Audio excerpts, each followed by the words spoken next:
Assalamualaikum warahmatullahi wabarakatuh.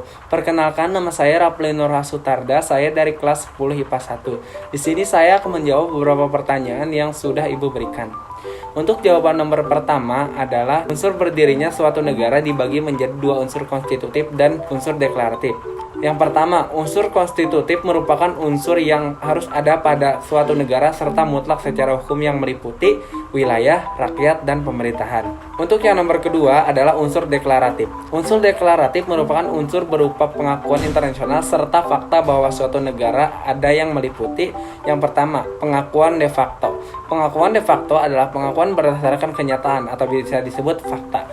Yang kedua adalah pengakuan de jure. Pengakuan de jure adalah pengakuan terhadap sahnya suatu negara menurut hukum internasional. Untuk jawaban nomor 2 adalah secara pengertian, penduduk adalah orang-orang yang menempati suatu wilayah di suatu negara. Jadi, penduduk Indonesia adalah orang-orang yang tinggal atau menempati wilayah di Indonesia. Sedangkan warga negara adalah orang-orang yang menempati wilayah di suatu negara dan diakui secara hukum. Jawaban nomor 3 adalah berdasarkan ketentuan pasal 9 Undang-Undang Kewarganegaraan, syarat-syarat yang harus dipenuhi untuk dapat memperoleh kewarganegaraan Indonesia adalah sebagai berikut. Yang pertama adalah telah berusia 18 tahun atau sudah kawin.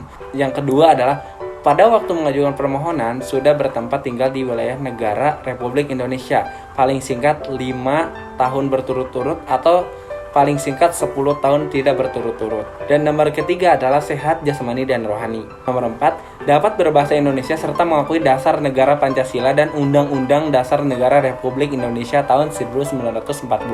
Kelima adalah tidak pernah dijatuhi pidana karena melakukan tindak pidana yang diancam dengan pidana penjara 1 tahun atau lebih. Keenam, jika dengan memperoleh kewarganegaraan Republik Indonesia tidak menjadikan kewarganegaraan ganda atau tidak berwarga negara 2. 7 adalah mempunyai pekerjaan atau berpenghasilan tetap.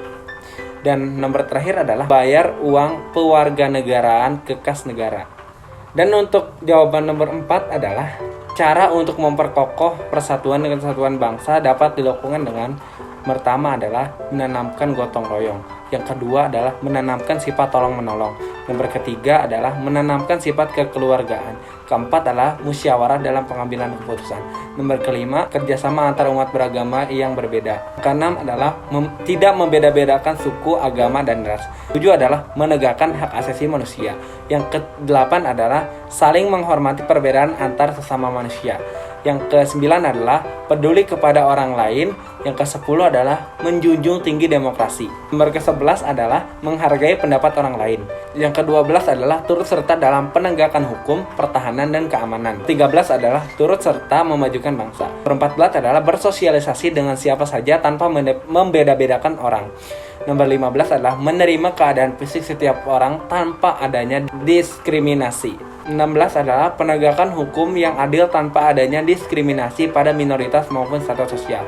17 adalah, dan yang paling terakhir, tidak melakukan perbuatan yang dapat memecah persatuan seperti ekstremisme, egoisme, terorisme, sukuisme, dan rasialisme. Baik, mungkin cukup di sini jawaban saya untuk pertanyaan yang telah Ibu berikan. Bila ada kurang dan salahnya saya mohon maaf. Wassalamualaikum warahmatullahi wabarakatuh.